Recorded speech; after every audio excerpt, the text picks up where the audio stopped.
You lay this out well, and I can't do justice to it talking about the things that you've written.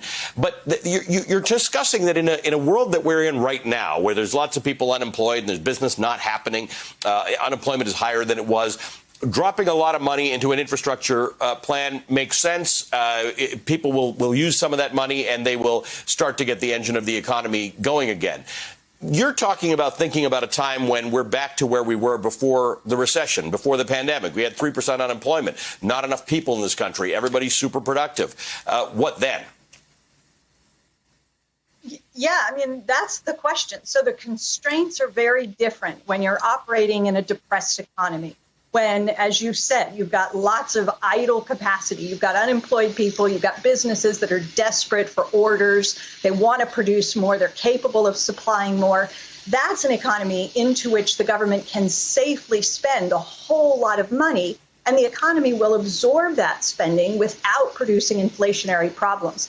As the economy gets closer to full employment, you begin to hit up against capacity constraints, right? You begin to run out of workers. Businesses start having difficulty filling orders. And so in a full employment economy, it becomes much more important to be very careful about how much additional spending you're trying to force into the economy, because inflationary pressures are going to become a problem. And so really the challenge for Democrats is to try to calibrate things, to try to figure out where are we going to be at the time that they want to roll out an ambitious infrastructure package. And my own feeling is that, I think that Congresswoman Ocasio-Cortez has this right. I believe that $2 trillion isn't enough to deal with the various challenges, the problems that we face in this economy. I'd like to see Democrats go much bigger, but recognizing that you've got to be very careful when you manage the so-called pay-fors. How do you offset spending in an economy that's moving closer to full employment? And you're talking about that being broader policy initiatives. In other words, thinking about immigration, thinking about trade policy, not just thinking about this is how much this will cost, so this is how much we offset it with tax increases, but rather saying what's the entire policy structure look like that would support a bigger infrastructure program that would make moving around and communicating and living and working in America better. Exactly. So there are lots of ways to manage an ambitious spending program. And we've done this historically, Ali. I mean, we did it in World War II. We've done big, ambitious things before.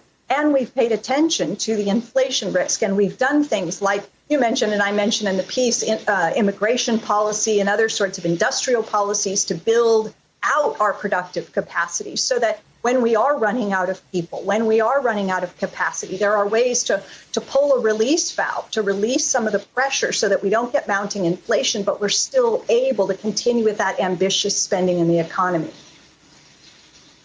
Lots of reasonable people have grown up believing that deficits are bad. If you spend, they compare it to a household. If you spend more than you take in, it's bad. Deficits become debt.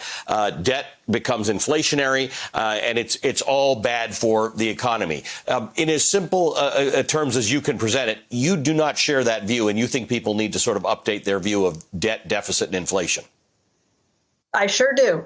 Every deficit is good for someone. That is the bottom line. The deficit is just the difference between two numbers. That's literally what it is. One of the numbers is how many dollars the government spends into the economy each year. And the other number is how many dollars the government subtracts back out of the economy, mostly through taxation. So we hear this word deficit, and it's loaded. It's a very charged word. And people think that it inherently implies that something's gone wrong, right? There's some mismanagement of the government's finances. That's not the case at all.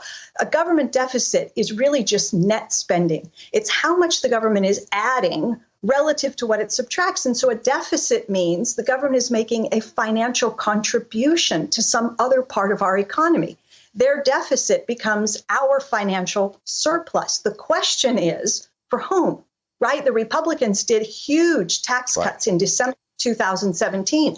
Those tax cuts produced a windfall, a financial surplus for others in the economy. We are going to do deficit spending now with COVID relief, and that deficit is going to serve a very different constituency. But make no mistake about it, both of those deficits were good for someone. The question is always for whom and for what are these deficits being run? Hey, thanks for watching our YouTube channel. You should know that you can follow today's top stories and breaking news and catch up on your favorite MSNBC shows all in one place. Download the NBC News app today.